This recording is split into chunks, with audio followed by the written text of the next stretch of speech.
The smell of grilled hamburgers and hot dogs filled the warm Oregon air as Sarah Rodriguez carried a pitcher of fresh lemonade through the sliding glass door. It was a perfect Sunday afternoon, the kind that made her grateful they'd moved to Lincoln County 2 years ago.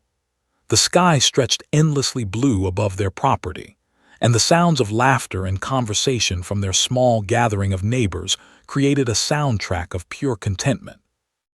"Emma, honey, do you want some lemonade?" Sarah called out, smiling as she set the pitcher on the picnic table. She glanced toward the swing set where her 3-year-old daughter had been playing just moments before. The swing moved gently in the breeze, empty.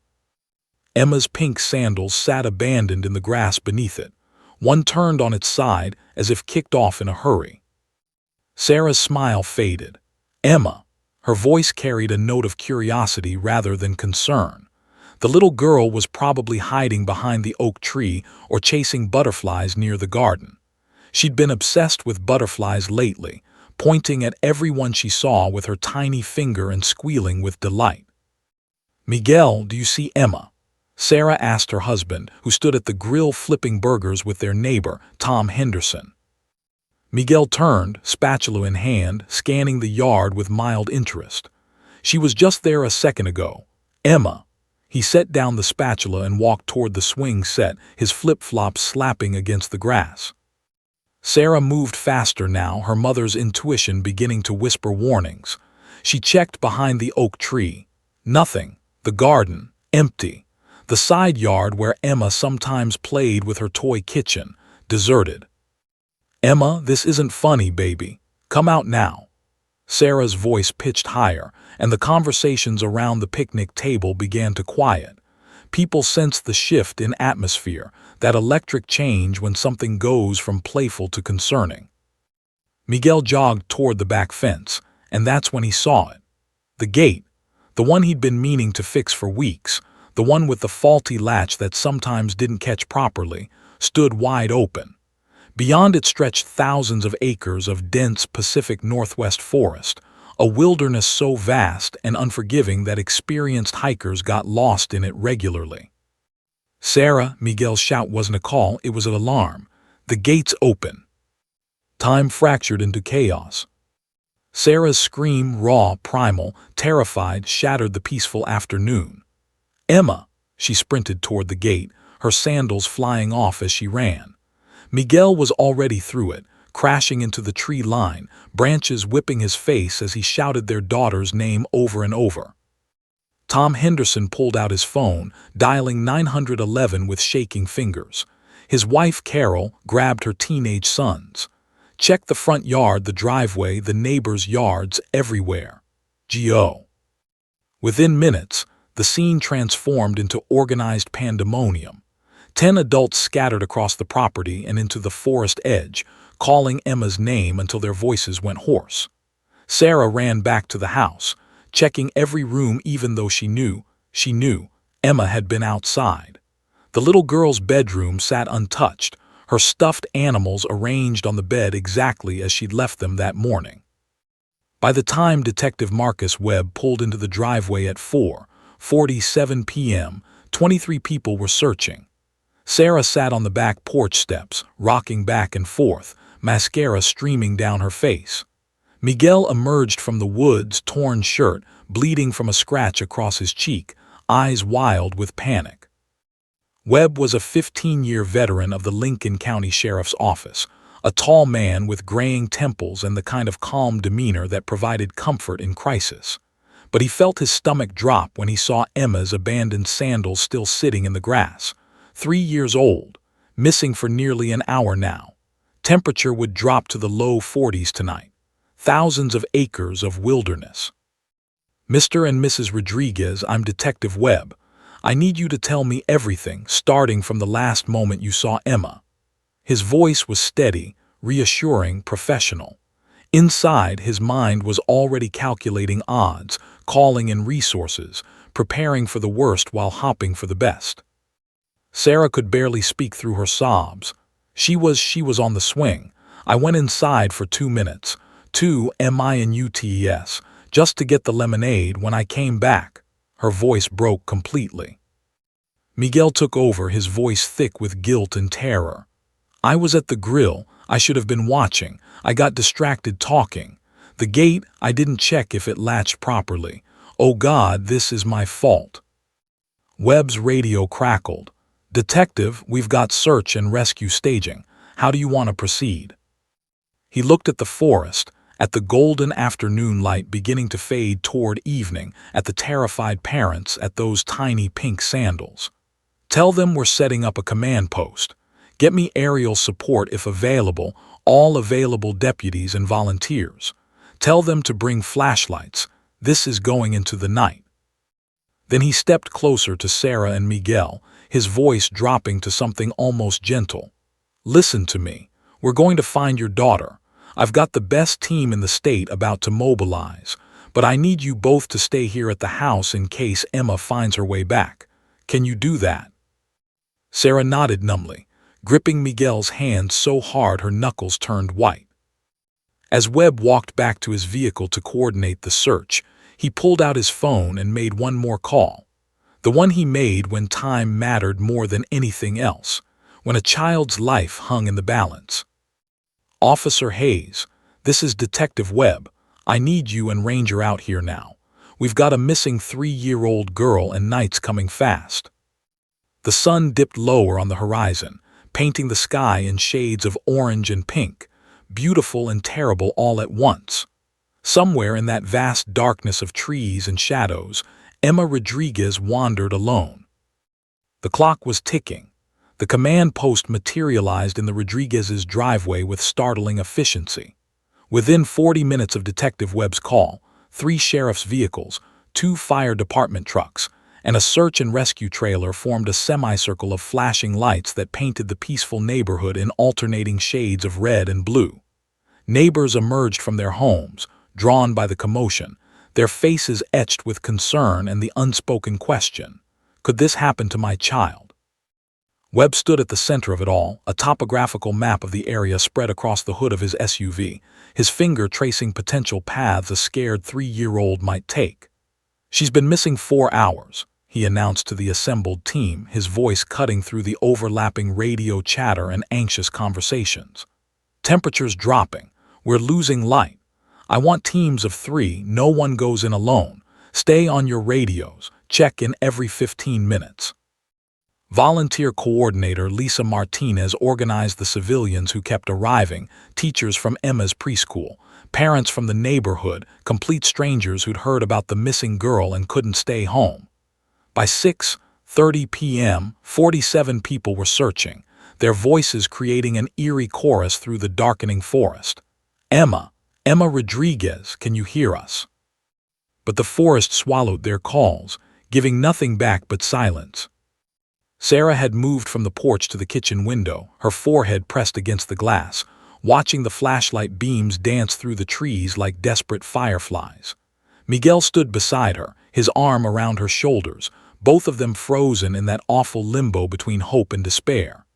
Every few minutes, Sarah's phone would ring, family members, friends, people who'd heard, and she'd answer with the same choked response. No, nothing yet. In Emma's bedroom, her stuffed bunny sat on the pillow where she'd left it that morning. The nightlight was already on, a pink glow shaped like a butterfly. The room waited for a little girl who might never come home. By 8:15 p.m., the situation had grown dire. Search teams were reporting difficult terrain, thick underbrush, and ravines that appeared without warning in the darkness. 2 volunteers had gotten turned around and required guidance back to the command post. The temperature had dropped to 47 degrees and was falling fast. Emma had been wearing only a short-sleeve butterfly t-shirt and denim shorts, clothes perfect for a sunny afternoon barbecue, catastrophically inadequate for a night in the wilderness. Webb made the call he'd been dreading. We need to consider the possibility of abduction, he told his sergeant quietly, away from the family. That gate might not have been an accident. You really think someone took her? Webb rubbed his face, exhaustion already setting in. I think we can't rule anything out, but my gut says she wandered. 3-year-olds don't understand danger. They see something interesting, a butterfly, a deer, something shiny, and they just follow it. They don't think about home or parents or getting lost. So what do? We bring in the best tracker we've got. Officer Jennifer Hayes was 40 minutes away when her phone rang at 7:43 p.m. She'd been off duty, enjoying a rare quiet evening at home with a book and a glass of wine when Detective Webb's name flashed on her screen. One sentence was all it took. Missing 3-year-old, 4 hours cold, temperature dropping. She was out the door in 3 minutes. Ranger, her 6-year-old German Shepherd partner, sensed the urgency before she even opened his kennel. He paced, whined, his brown eyes locked on Hayes as she grabbed his tracking harness. Not the regular patrol harness, but the special one with reflective strips and the long lead. Ranger knew what that harness meant. Someone was lost. Someone needed finding. Hayes was a 12-year veteran of K-9 operations, lean and athletic with sun-weathered skin and hair pulled back in a perpetual ponytail. She'd worked narcotics cases, apprehensions, building searches. But tracking was where Ranger truly excelled.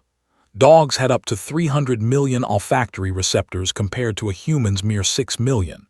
They could smell fear, sweat, the unique chemical signature every person left behind just by existing. Ranger could follow a scent trail hours old through rain, across water, over roads. But children were different. Children were harder. Adults moved with purpose and logic. Children moved with whim and distraction. They changed direction without reason, backtracked, climbed, hid. Hayes had worked 17 missing child cases in her career, 14 successful finds, 2 bodies recovered, 1 never found, a 7-year-old boy who'd vanished near the coast 3 years ago, and that failure still haunted her dreams. "Not this time," she whispered to Ranger as they drove through the darkness toward Lincoln County. "We're going to find this little girl. We have to." Ranger sat in the back compartment of her specially equipped SUV, alert and focused, occasionally releasing a soft whine of anticipation. He was beautiful in the way working dogs are beautiful, powerfully built, intelligent eyes, every muscle defined by years of training and service. He'd been with Hayes since he was 18 months old, fresh from an intensive training program in California. They'd become more than partners. They'd become a single unit, thinking and working as one. When Hayes pulled into the Rodriguez driveway at 9:47 p.m., the scene looked like a military operation.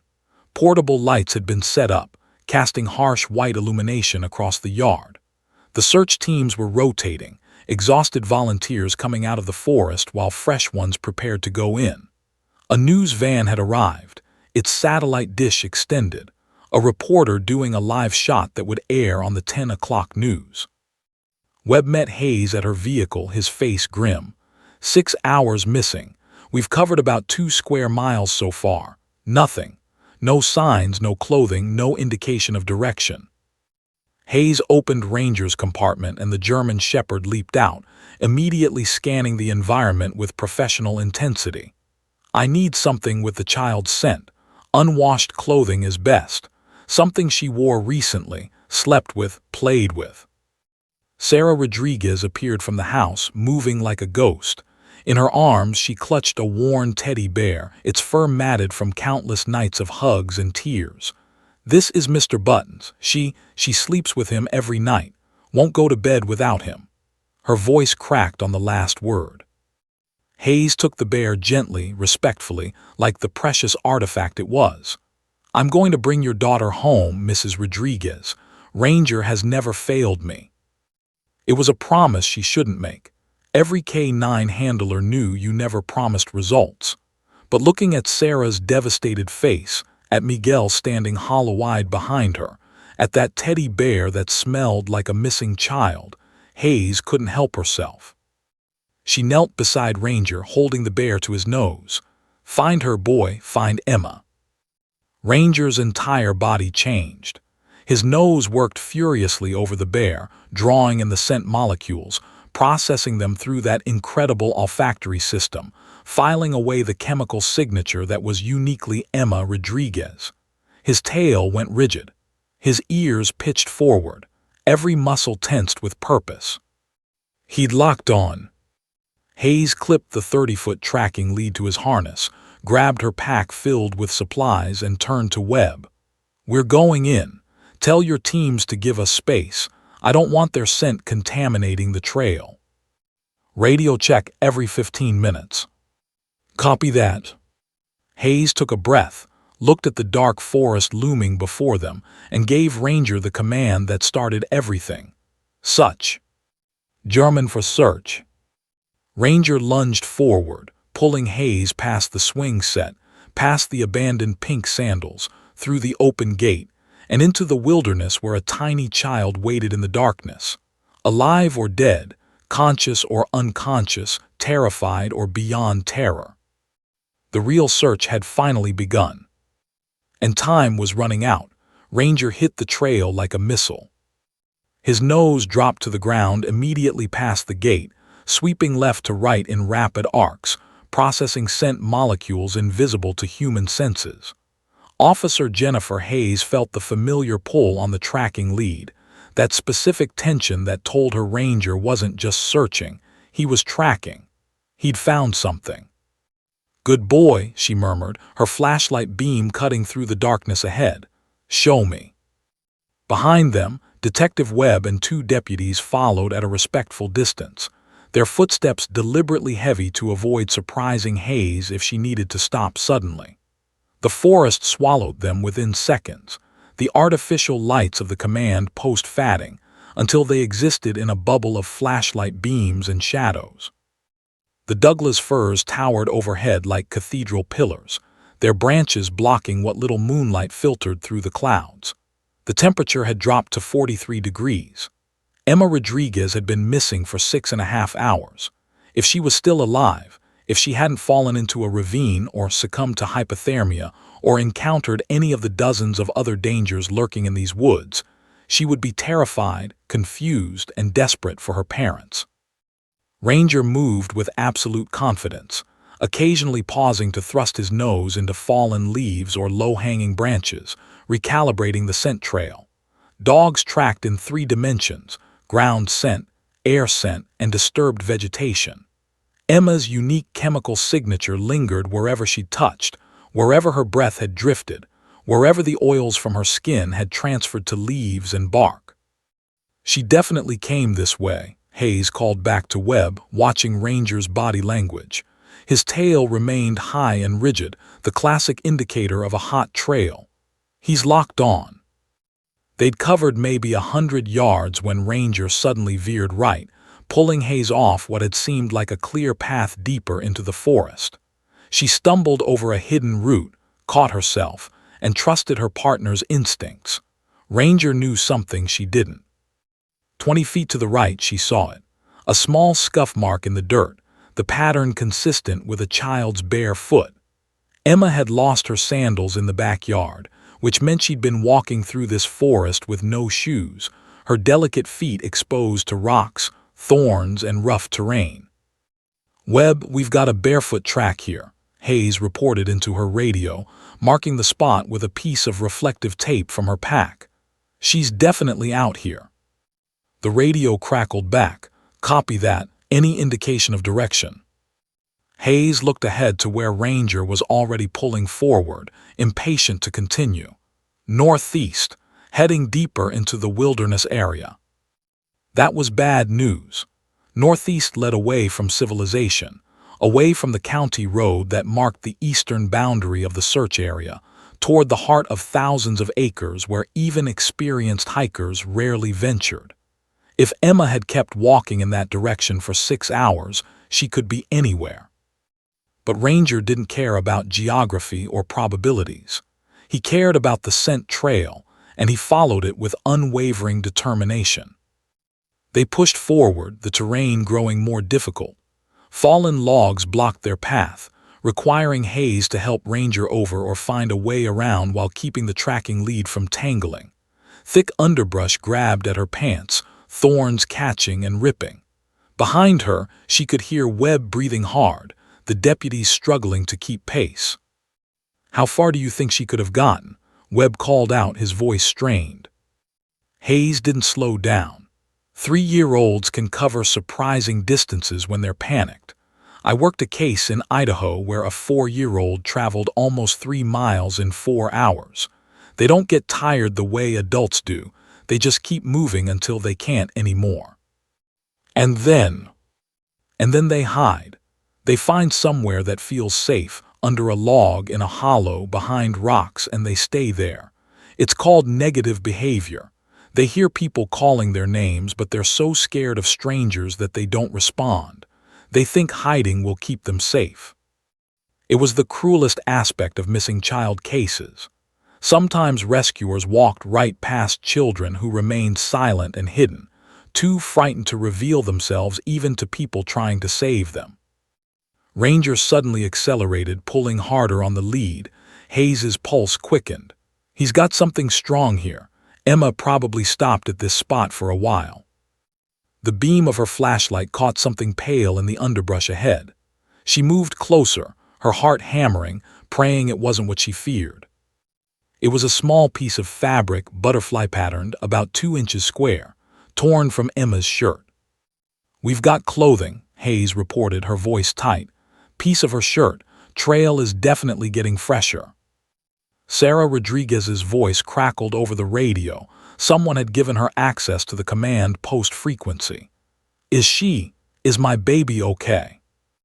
Hayes closed her eyes briefly, hatting this part. "Mrs. Rodriguez, finding the fabric is good news. It means we're on the right trail. Ranger is working hard and we're going to find her." "Please," Sarah sobbed through the radio, "please bring her home." Hayes didn't respond. She couldn't promise what she might not be able to deliver. Instead, she let Ranger pull her forward, deeper into the darkness. They'd covered nearly a mile now, maybe more. The forest seemed to close in around them, the trees growing denser, the underbrush thicker. Hayes's legs burned from the constant climbing and scrambling. Her shoulders ached from being pulled by Ranger's relentless drive. But she never considered stopping. Somewhere ahead, a 3-year-old child needed her. At 11:34 p.m., Ranger's behavior changed. His pace slowed slightly. His head lifted, nose working the air rather than the ground. Hayes had seen this before. He was switching from ground tracking to air scenting. That meant Emma's scent was strong enough in the air that he could follow it without needing to keep his nose to the trail. Which meant they were getting close. "Webb," Hayes said quietly, urgently. "Tell your people to go silent. No radios, no talking. If Emma's nearby and conscious, I don't want to spook her." The deputies immediately killed their radio chatter. The forest fell into an eerie quiet broken only by their footsteps, their breathing, and the sound of Ranger's panting as he worked. They climbed a steep embankment, Hayes's boots slipping on loose rocks and dirt. She grabbed exposed roots to pull herself up, the tracking lead wrapped around her wrist.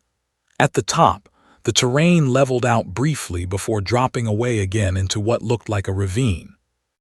Ranger paused at the edge, his body tense, ears pricked forward. He looked back at Hayes with an expression she'd learned to read over 6 years of partnership. He'd found something. "Stay here," she whispered to Webb, then let Ranger lead her carefully down the slope. The ravine was steep, treacherous in the darkness. Rocks shifted under her feet. Her flashlight beam bounced wildly as she descended, trying to avoid a fall that could end the search permanently. At the bottom, a small creek trickled through the darkness, barely 6 inches deep. Ranger moved along its edge, nose up, clearly following air scent now. The smell of damp earth and rotting leaves filled Hayes's nostrils, but Ranger smelled something else entirely. He smelled Emma. Then Ranger stopped completely. His whole body went rigid. A low whine escaped his throat, not his searching sound, but his alert. His "I found it" signal. Hayes's heart nearly exploded from her chest. She swept her flashlight beam across the creek bed, across the jumbled rocks and boulders that lined both sides. And then she saw it. Tucked between 2 large boulders, barely visible in the shadows, was a natural hollow, a small cave-like space maybe 3 feet deep, and wedged inside, curled into a tiny ball, was Emma Rodriguez.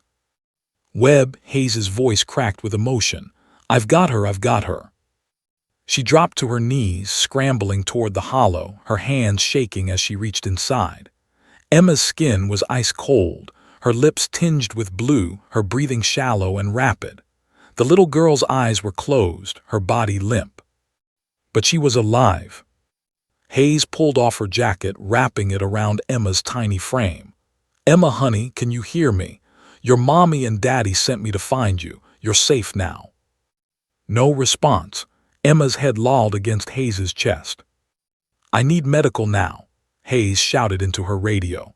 3-year-old female, unconscious, severe hypothermia, location. She rattled off coordinates while Ranger pressed close, his nose nudging Emma gently, checking on the small human he'd been trained to find.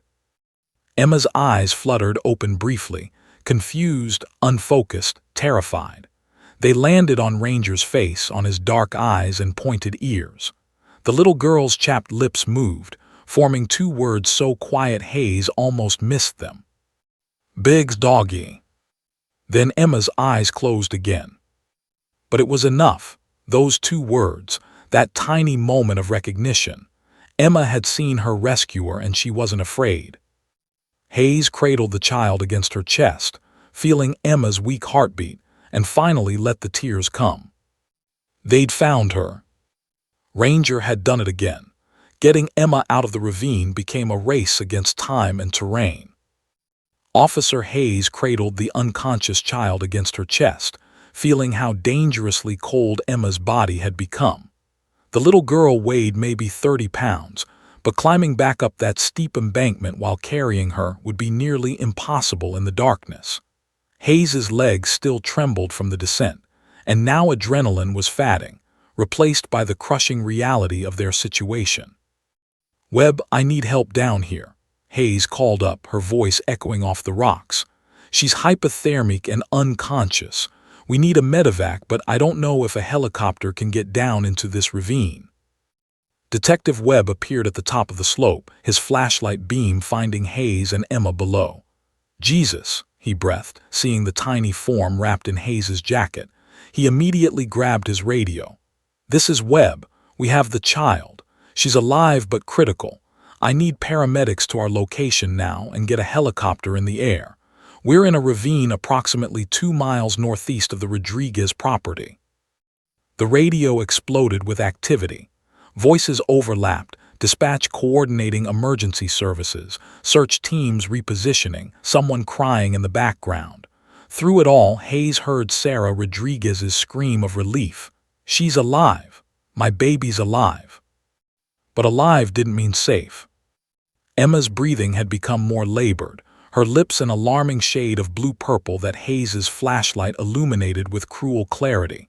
Hypothermia killed in stages. First came the shivering, the body's attempt to generate heat. When that failed, the shivering stopped, a terrible sign that the body was shutting down. Emma wasn't shivering. "Stay with me, sweetheart," Hayes whispered, rubbing Emma's arms and legs to stimulate circulation. "Your mommy's waiting for you, your daddy too. Just stay with me." Ranger paced beside them, whining softly, his instincts telling him something was wrong with the small human. He'd found her, completed his job, but the job wasn't finished until she was safe. He nudged Emma's hand with his nose, a gentle gesture that seemed almost protective. Deputy Marcus Jennings descended the embankment first, his boots sliding on loose rocks, arms windmilling for balance. He was young, maybe 26, and Hayes could see the horror on his face when he got close enough to see Emma's condition. "Oh God, she's just a baby," Jennings whispered. "Focus," Hayes snapped, her K9 handler authority cutting through his shock. "I need you to help me get her up that slope. You go first and I'll pass her up to you once you're stable." The ascent was a nightmare. Jennings climbed slowly, testing each foothold while Hayes waited below with Emma growing colder against her chest. When Jennings reached a stable position about halfway up, Hayes began her own climb, one hand gripping exposed roots and rocks, the other arm cradling Emma against her body. Every step felt precarious. One slip, one wrong move, and they'd both tumble back down into the ravine. Ranger scrambled up alongside them, his four-legged agility making the climb look easy. When Hayes's boot slipped on loose gravel and she nearly lost her balance, Ranger was there, pressing against her leg, providing stability. It was something he'd never been trained to do, pure instinct, pure partnership. Almost there, Webb called from above, reaching down. "Come on, Hayes, you've got this." With a final surge of effort, Hayes reached Jennings's position and carefully passed Emma up to him. The child looked impossibly small in the deputy's arms, like a broken doll. Jennings climbed the rest of the way with Webb pulling him up the final few feet. When Hayes finally crested the top of the embankment, her legs were shaking and her lungs burned. But there was no time to rest. She took Emma back from Jennings and immediately began moving through the forest toward the sound of crashing brush and shouting voices, the paramedics fighting their way to their location. The forest seemed different now, no longer an adversary but a maze they needed to escape. Hayes's flashlight beam bounced wildly as she jogged, trying to maintain speed while avoiding obstacles. Behind her, Ranger stayed close, his presence a constant reassurance. "Emma, can you hear me?" Hayes said repeatedly, checking for any response. "Squeeze my hand if you can hear me, baby." Nothing. At 12:17 a.m., they broke through a thick stand of trees and found the paramedic team. 4 emergency responders in bright yellow jackets, carrying medical packs and a portable stretcher, appeared like angels in the darkness. "Female child, approximately 3 years old, severe hypothermia," Hayes rattled off as she transferred Emma to the lead paramedic, a woman named Chen who moved with practiced efficiency. "Found unconscious, wedged between rocks. Been exposed for approximately 7 hours. Temperature at time of discovery was 43 degrees. Chen immediately began assessing Emma while her team set up. Stethoscope, blood pressure cuff, oxygen mask, all appearing from packs with choreographed precision. Pulse is weak and thready. Temperature is 89 degrees. We need to warm her gradually. Get those heat packs ready." They worked on Emma right there in the forest, unable to move her until she was stabilized enough for transport. Chemical heat packs were activated and carefully placed around her body, not directly on her skin, which could cause dangerous rewarming shock, but close enough to begin raising her core temperature slowly. "We've got a helicopter landing at the Rodriguez property," one of the paramedics reported. "Once we get her stable enough to move, it's a straight shot to Salem Hospital." Emma's eyes fluttered open again during the treatment, unfocused and confused. She began to cry, a weak, mewling sound that was simultaneously heartbreaking and hopeful. Crying meant consciousness. Crying meant her body was still fighting. "That's right, Emma, you cry, baby girl," Chen encouraged, adjusting the oxygen mask. "You let it all out. You're doing great." Hayes stood back, giving the medical team space to work, but she couldn't take her eyes off the little girl she'd found. Ranger pressed against her leg, also watching, his ears pricked forward with concern. "You did it, boy," Hayes whispered, running her hand through Ranger's fur. "You found her." But the pride she should have felt was overshadowed by fear. Emma was alive, but barely. The next hours would determine if their rescue had been in time or if the wilderness had already claimed its victory. By 12:43 a.m., Emma was strapped to the stretcher, wrapped in thermal blankets, with IV lines running and monitors beeping. The team began the careful journey back through the forest, 6 people carrying the stretcher, navigating by flashlight and coordination. Webb walked beside Hayes, both of them following the paramedics. "You saved her life tonight," he said quietly. "We don't know that yet," Hayes replied, her voice hollow with exhaustion and worry. "We found her. Now we have to see if we were fast enough." The command post erupted when they emerged from the forest. Portable lights illuminated the scene like a movie set. News cameras rolled. Volunteers cheered and cried. And there, held back by deputies, were Sarah and Miguel Rodriguez, their faces transformed by hope and terror combined. "Emma," Sarah screamed, trying to break through the human barrier keeping her from the paramedics. "That's my baby. Let me see my baby." Chen paused briefly, understanding a mother's need. "Make it quick," she told the deputies. Sarah rushed forward, Miguel right behind her, and both of them sobbed when they saw Emma's face above the thermal blankets. The little girl's eyes opened at the sound of her mother's voice. "Mama," Emma whispered, so faint it was almost lost in the chaos. "I'm here, baby. Mama's here, you're safe now." "We need to go," Chen said gently but firmly. "She needs a hospital." The helicopter's rotors were already spinning, creating a windstorm in the driveway. Emma was loaded into the aircraft along with Chen and one other paramedic. Sarah climbed in after them. There was no force on Earth that could have kept her from her daughter's side. Miguel would follow by car. As the helicopter lifted into the night sky, its lights blinking red against the stars, Hayes stood next to Ranger and watched it disappear towards Salem Hospital, 28 miles away. She'd done her job. Ranger had done his job. Now it was up to the doctors. And fate, Salem Hospital's emergency department had been notified 20 minutes before the helicopter touched down. Trauma Bay 3 was prepped and waiting, warmed blankets stacked high, pediatric equipment ready, a team of specialists assembled. Dr. Rachel Morrison, the hospital's top pediatric emergency physician, stood at the center of it all, her face set with grim determination. She'd worked hypothermia cases before. She knew the statistics. Children under 90 degrees Fahrenheit core temperature had maybe a 50-50 chance. Under 85 degrees, survival dropped dramatically, and even if they survived, neurological damage was almost guaranteed. But Dr. Morrison also knew the saying that every emergency physician learned: nobody's dead until they're warm and dead. The helicopter's rotors created a deafening storm as it descended onto the hospital's rooftop helipad at 1:23 a.m. The instant the skids touched down, the trauma team surged forward. Emma Rodriguez was transferred from the aircraft to a gurney in seconds, Sarah Rodriguez stumbling after them, her face streaked with tears and dirt from the forest. "Mama's here, baby," Sarah kept repeating, gripping the edge of the gurney as they rushed through automatic doors. "Mama's right here." Inside Trauma Bay 3, organized chaos erupted.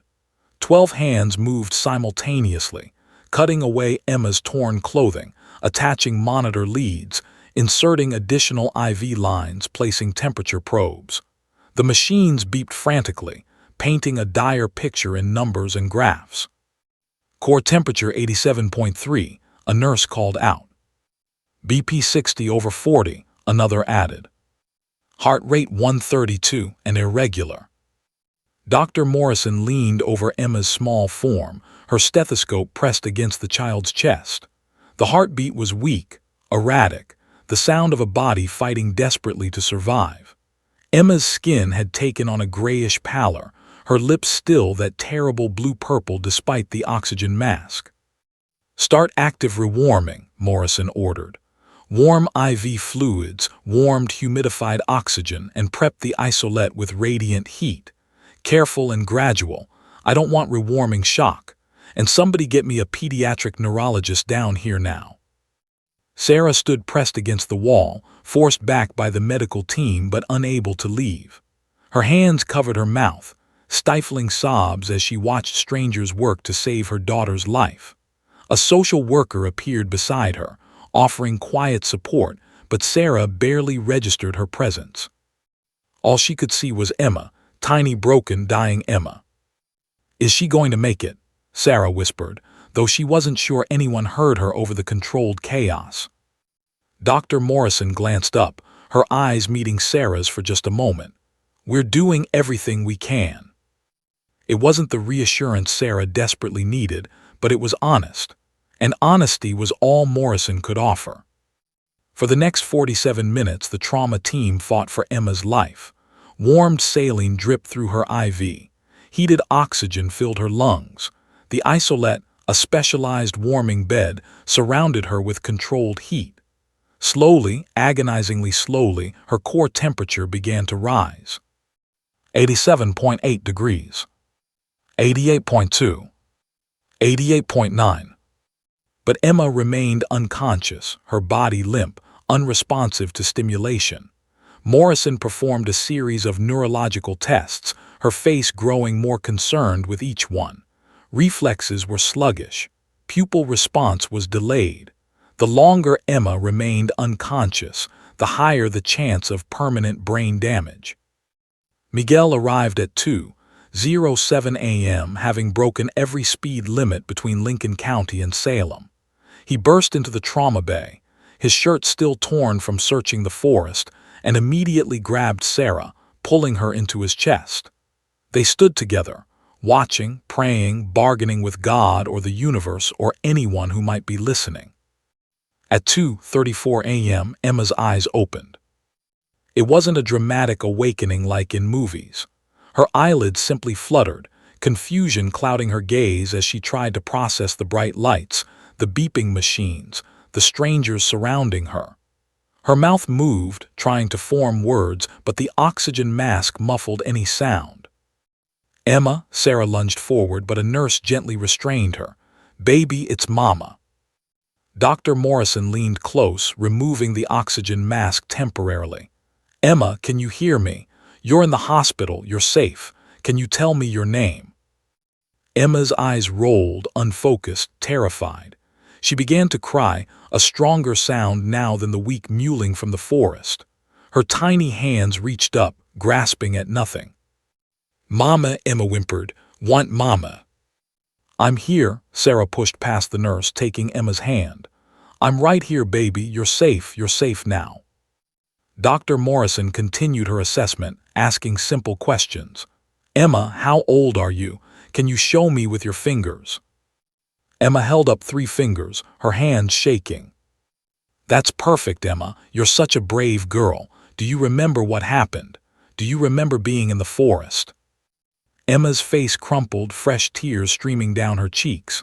"Got lost, scared, was dark and cold," and her words dissolved into sobs. But she was talking, forming complete sentences, remembering. Those were all incredibly positive signs. "Core temperature 91.6, a nurse reported. Heart rate stabilizing, BP improving."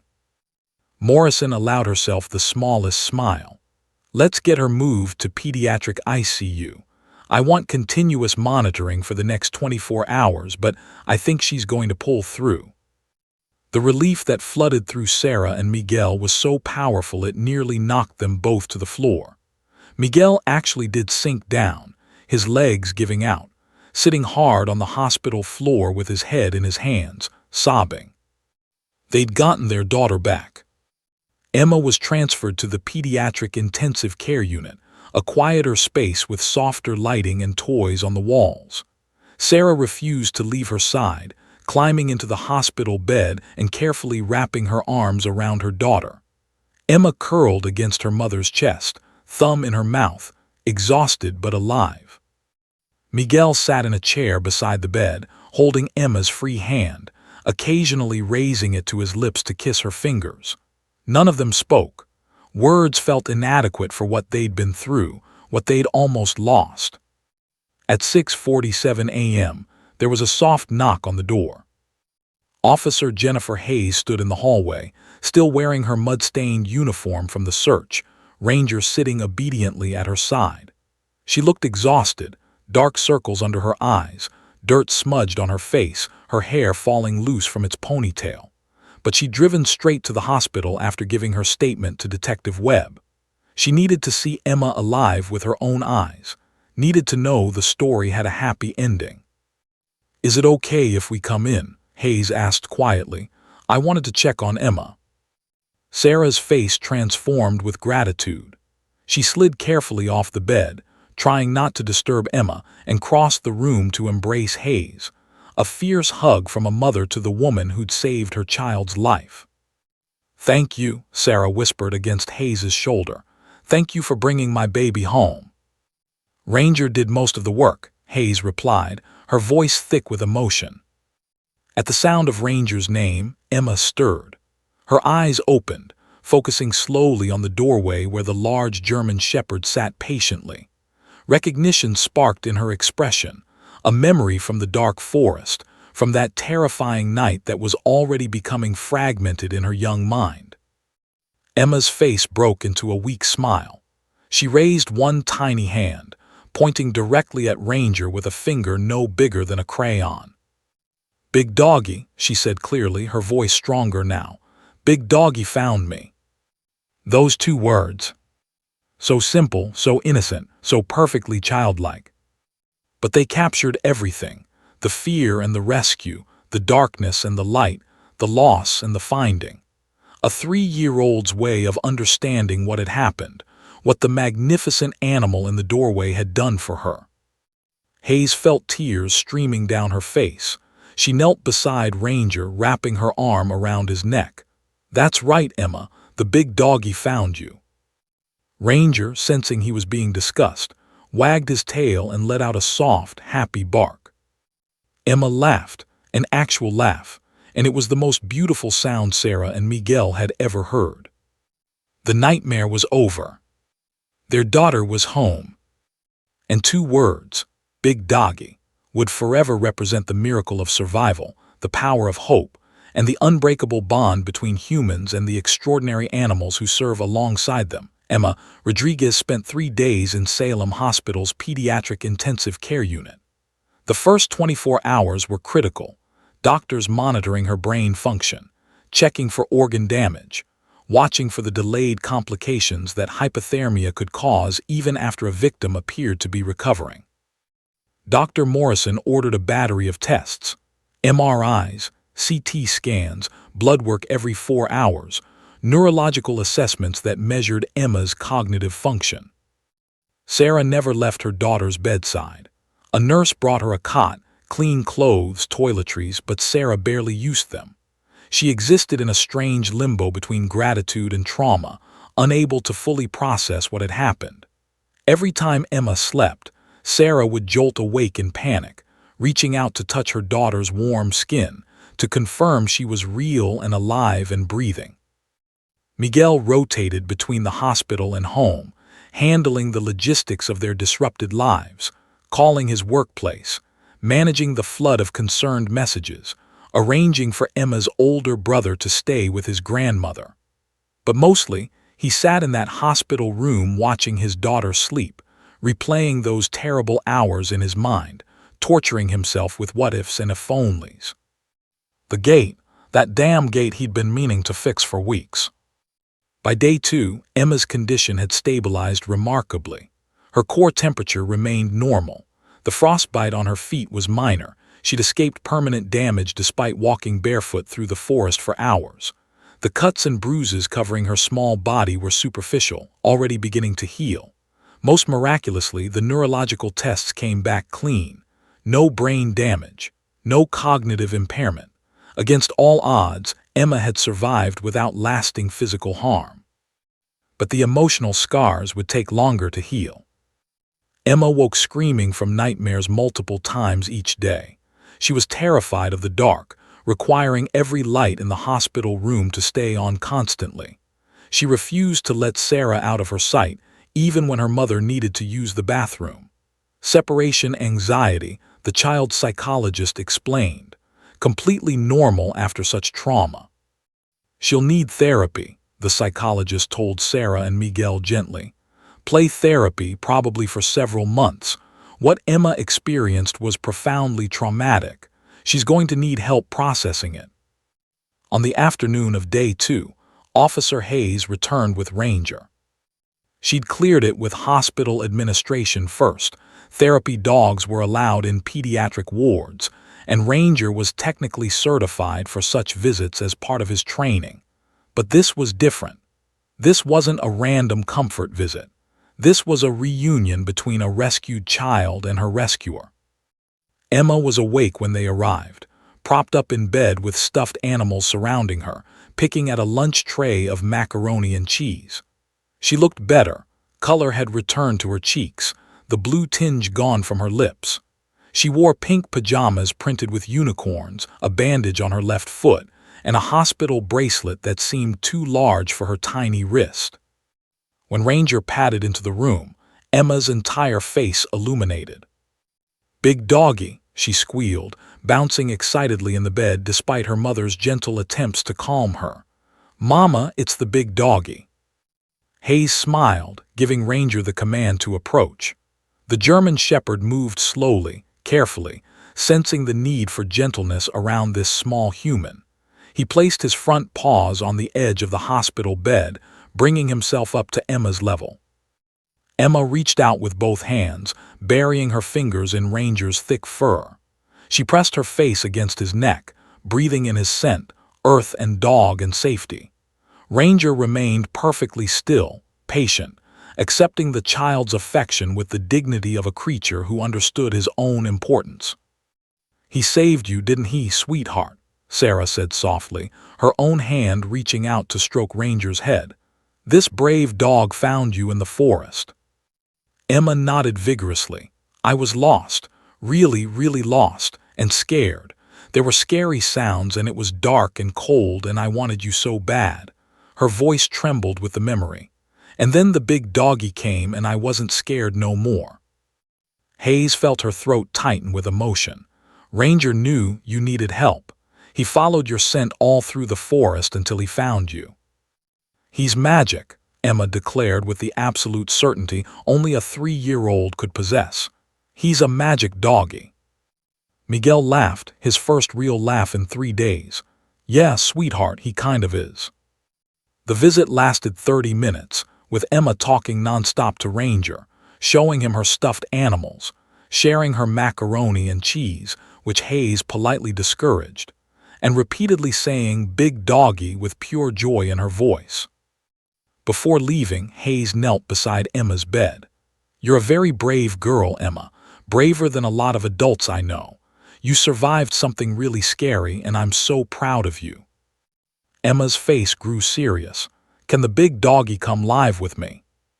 Sarah and Miguel exchanged glances, the question they'd been anticipating.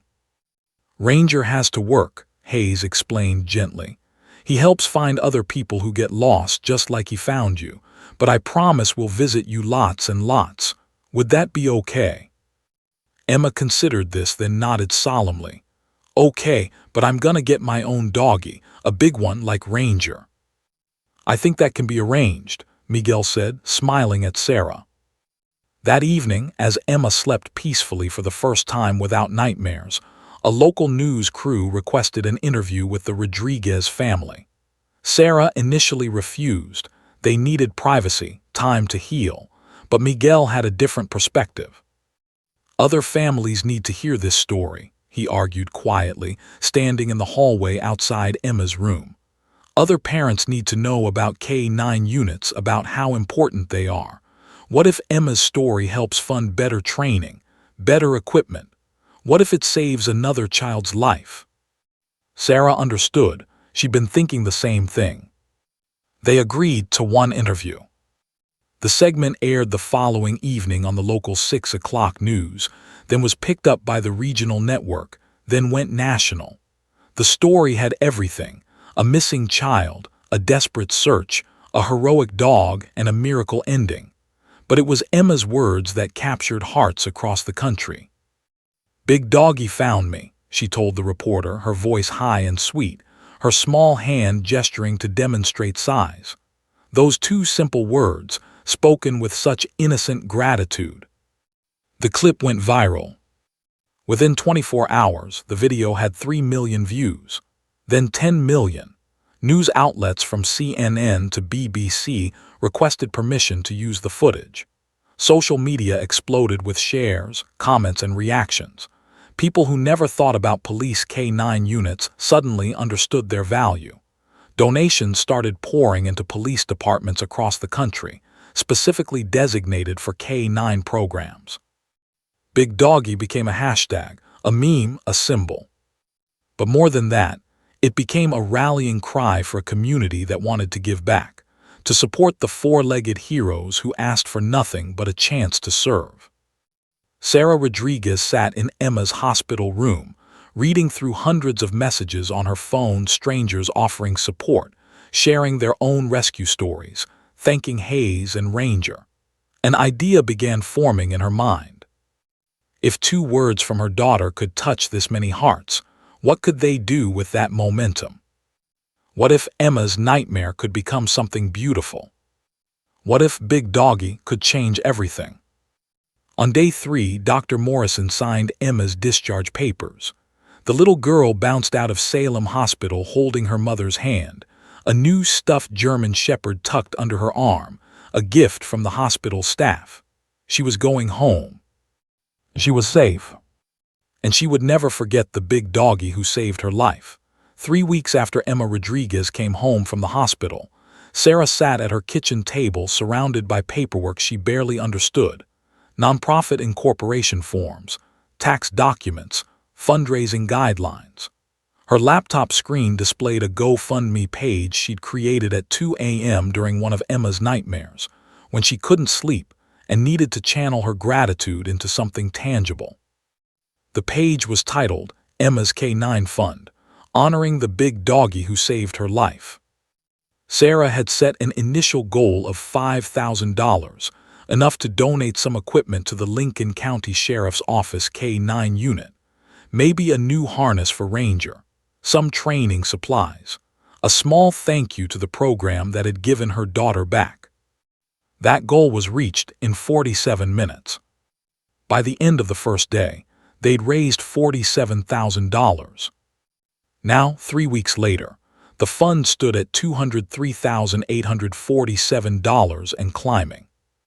"Mama, look," Emma called from the living room, where she was playing with her new German Shepherd puppy, an 8-week-old ball of fur and energy they'd named Scout.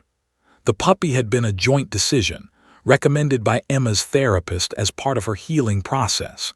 Something positive to associate with dogs, with rescue, with that night in the forest. Sarah smiled, watching Emma giggle as Scout licked her face. The nightmares were becoming less frequent. The separation anxiety was improving. Emma still asked about the Big Doggy every single day, but now it was with excitement rather than trauma. The story was transforming in her young mind from terror to triumph. Sarah's phone buzzed. Another notification, another donation, another message from a stranger. "My son was found by a K9 unit in Colorado. Thank you for honoring these heroes." The messages arrived constantly. Parents whose children had been found, adults who'd been rescued as children themselves, police officers sharing stories of their own K9 partners, trainers, handlers, people who simply understood that some heroes wore badges and some wore fur. The local news had done a follow-up story on the fund's success, which led to regional coverage, which led to Sarah appearing on Good Morning America via video call, Emma on her lap, talking about her mission to support K9 units nationwide. "These dogs save lives," Sarah had told the interviewer, her voice steady despite her nervousness. "Not just Emma's life. They find missing children, locate criminals, detect drugs that destroy communities, help veterans with PTSD. They give everything and ask for nothing. We need to support them better." The interview aired on a Tuesday morning. By Wednesday, the fund had surpassed $500,000. Detective Marcus Webb called Sarah that afternoon, his voice thick with emotion. "Do you have any idea what you've started?" "I'm just trying to help," Sarah replied. "You've done more than help. I've had 6 police departments contact me asking how they can work with your fund. Departments that couldn't afford K9 programs before. Small towns that need these dogs but don't have the budget. Sarah, you're changing the entire landscape of K9 policing." Sarah sat down heavily, the weight of it hitting her. Her daughter's 2 words, Big Doggy, had sparked something she never anticipated, a movement, a genuine force for change. Officer Jennifer Hayes experienced her own version of the ripple effect. She'd become unexpectedly famous, her face and Rangers appearing in newspapers and websites across the country. Strangers recognized her at the grocery store. Children asked for photos with Ranger. She received interview requests daily, most of which she declined. She was a police officer, not a celebrity. But some requests she couldn't refuse. A national K-9 training conference invited her to speak about the Emma Rodriguez case. A police academy asked her to develop a new tracking curriculum. The governor of Oregon issued a commendation. And most meaningful of all, 12 police departments reached out asking for Ranger's bloodline information, wanting to breed German Shepherds with his genetics, his talent, his extraordinary nose. Ranger, for his part, seemed oblivious to his fame. He continued his work with the same dedication as always, but Hayes noticed something different. People looked at police K-9s differently now. They stopped to thank her during patrols. Parents pointed Ranger out to their children, telling them about the hero dog. The profession Hayes had chosen, the work she and Ranger did, suddenly had visibility it had never enjoyed before. "You know what Emma did?" Hayes said to Ranger one evening, sitting on her living room floor with her partner's head in her lap. "She made people see you, really see you, not just as a tool or a weapon, but as a hero." Ranger's tail thumped against the carpet, his brown eyes content. The Lincoln County Sheriff's Office held a press conference 6 weeks after Emma's rescue. Sheriff Tom Bradley stood at a podium, flanked by Officer Hayes and Ranger, announcing the department's expansion plans.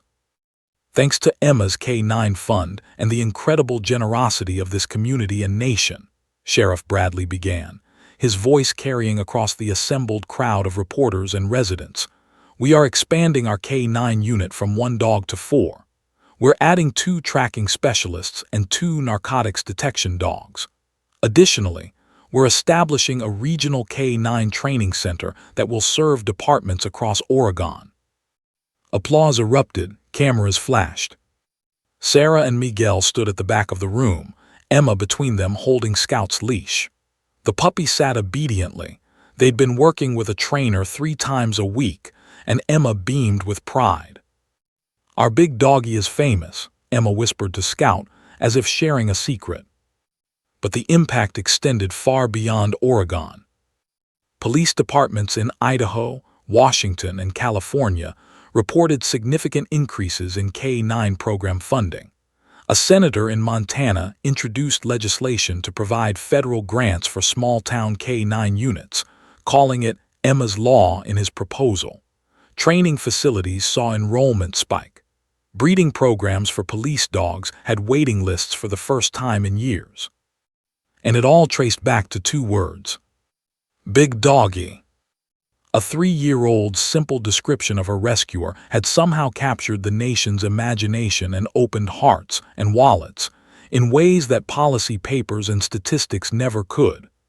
Emma had put a face, her face, tear-stained and grateful, on the abstract concept of K-9 effectiveness. She'd made it personal. On a Sunday morning 2 months after the rescue, Sarah drove Emma to the Lincoln County Sheriff's Office for a special visit. Officer Hayes met them in the parking lot, Ranger beside her as always. "Someone's been missing you," Hayes said, kneeling to Emma's level. Emma ran to Ranger, wrapping her small arms around his neck. The German Shepherd accepted the embrace with patient dignity, his tail wagging slowly.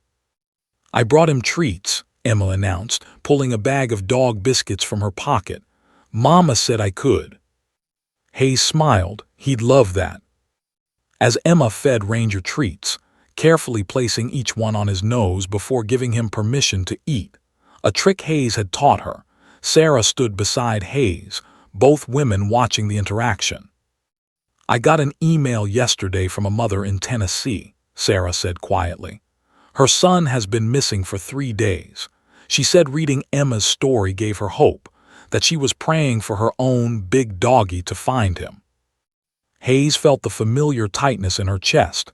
Did they find him? Not yet, but they brought in K-9 units. They're still searching. The weight of it, the responsibility, the hope, the impossible expectations, settled over both women. Emma's story had become a beacon, but for every miracle there were tragedies. For every child found, others remained lost. "We can't save them all," Hayes said, more to herself than Sarah. "No," Sarah agreed, "but we can try, and we can make sure the people and dogs doing the searching have everything they need." Emma looked up, her face radiant with joy. "Miss Hayes, watch. Ranger can balance 3 treats on his nose now." Both women laughed, the heavy moment broken by childlike wonder. 2 words had changed everything. But the story was far from over. 1 year later, on a crisp autumn morning, Emma Rodriguez stood in the Lincoln County Sheriff's Office parking lot wearing her favorite dress, the one covered in butterflies. She clutched a homemade medal she'd crafted in preschool, construction paper covered in glitter, with "Best Hero Big Doggy" written in wobbly 4-year-old handwriting. Her hand trembled slightly as she held it, not from fear, but from excitement. Today was the ceremony. Over 300 people had gathered, police officers in dress uniforms, community members, reporters with cameras, families whose children had been found by K-9 units across the country. A small stage had been erected, draped in blue and gold bunting. Oregon's governor was in attendance, along with representatives from the National Police Dog Foundation. But Emma only cared about one attendee. "Is Ranger here yet?" she asked her mother for the 15th time. Sarah smiled, smoothing Emma's blonde curls. "He'll be here, sweetheart, I promise." The past year had transformed their lives in ways Sarah could never have imagined. Emma's K-9 fund had grown to over $873,000, funding K-9 programs in 42 states.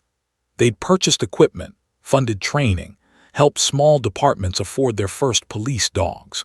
Sarah had quit her job to run the foundation full-time, turning their dining room into an office filled with grant applications and thank-you letters. Emma had healed remarkably. The nightmares had stopped after 6 months of therapy. The separation anxiety had faded. She was a normal, happy 4-year-old now, except for her unusual obsession with police dogs and her uncanny ability to identify different breeds. Her therapist called it positive reframing. Emma had taken her trauma and transformed it into purpose. Scout, now a gangly adolescent German Shepherd, sat beside Emma, his training progressing beautifully. The puppy who'd been part of Emma's healing had become her constant companion, her protector, her best friend. They'd enrolled in advanced obedience classes, and the trainer said Scout showed promise as a future therapy dog.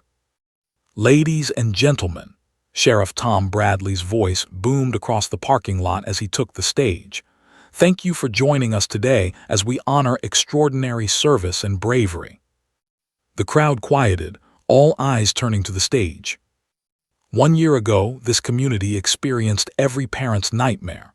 A child went missing, but that nightmare became a miracle because of the dedication, skill, and determination of Officer Jennifer Hayes and her partner, Ranger. Applause erupted as Hayes walked onto the stage, Ranger at her side in his formal patrol harness. The German Shepherd moved with dignity, his dark eyes scanning the crowd with professional alertness even in this ceremonial setting. Emma bounced on her toes, waving enthusiastically. Ranger's ears perked forward when he spotted her, his tail giving a subtle wag, a break in protocol that made the crowd chuckle. "Officer Hayes and Ranger exemplify the very best of K-9 policing," the governor said, stepping to the microphone. "Their actions that night saved a life, but the ripple effects have been felt across this entire nation. Today, we present them with the Governor's Medal of Valor, the highest civilian honor Oregon can bestow." Hayes accepted the medal with characteristic humility, her voice steady as she spoke into the microphone. "Ranger and I were doing our job, the job we're trained for, the job we love. But if Emma's story has helped people understand the value of K-9 units, if it's given other lost children a better chance of being found, then this medal belongs to every handler and every dog working tonight to keep people safe. More applause, but Emma was getting impatient. She tugged on her mother's hand. When do I get to go up? Right now, sweetheart, Sarah whispered. Sheriff Bradley smiled down at the audience. And now we have a very special presentation. Emma Rodriguez, would you come up here, please? Emma practically flew onto the stage, Scout trotting beside her, her homemade medal clutched in both hands. She stopped in front of Ranger, suddenly shy despite her earlier excitement. The German shepherd sat at attention, but his eyes were soft as they regarded the small child he'd found in the darkness. "Hi, Ranger," Emma said quietly. Then, gathering her courage, she held up her glitter-covered creation. "I made you a medal, because you're the bravest big doggy in the whole world." Hayes knelt beside Ranger, helping Emma drape the construction paper medal around his neck using a piece of red yarn. Ranger sat perfectly still, accepting the honor with the same patience he'd shown Emma in the hospital room, in the sheriff's office visits, in all their encounters over the past year. Emma threw her arms around Ranger's neck, pressing her face into his fur. "Thank you for finding me," she whispered, loud enough for the microphone to catch. "I love you, big doggy." There wasn't a dry eye in the crowd. Camera flashes erupted. The image, tiny Emma embracing the massive German shepherd, both wearing medals, Scout sitting alertly beside them, would appear on front pages across the country the next morning. It would be shared millions of times on social media. It would become iconic. But in that moment, none of the ceremony mattered. No cameras, no speeches, no crowds. Just a little girl and the dog who'd saved her life, connected by an unbreakable bond forged in darkness and fear and desperate hope. Miguel stood beside Sarah, his arm around his wife's shoulders, both of them crying tears of gratitude and joy. They'd almost lost Emma. That night in the forest could have ended so differently. A small body found too late, a family destroyed, a life unlived. Instead, they had this. Their daughter thriving, her trauma transformed into purpose, a movement born from two simple words. Big doggy. Those words had changed everything. They'd saved Emma's life that night when Ranger tracked her through miles of wilderness. They'd captured a nation's heart when Emma spoke them with such innocent gratitude. They'd opened floodgates of support for K-9 programs that would save countless more lives in years to come. They'd reminded everyone that heroes come in all forms. Some wear badges, some wear fur, and some are tiny 4-year-olds brave enough to turn nightmare into hope.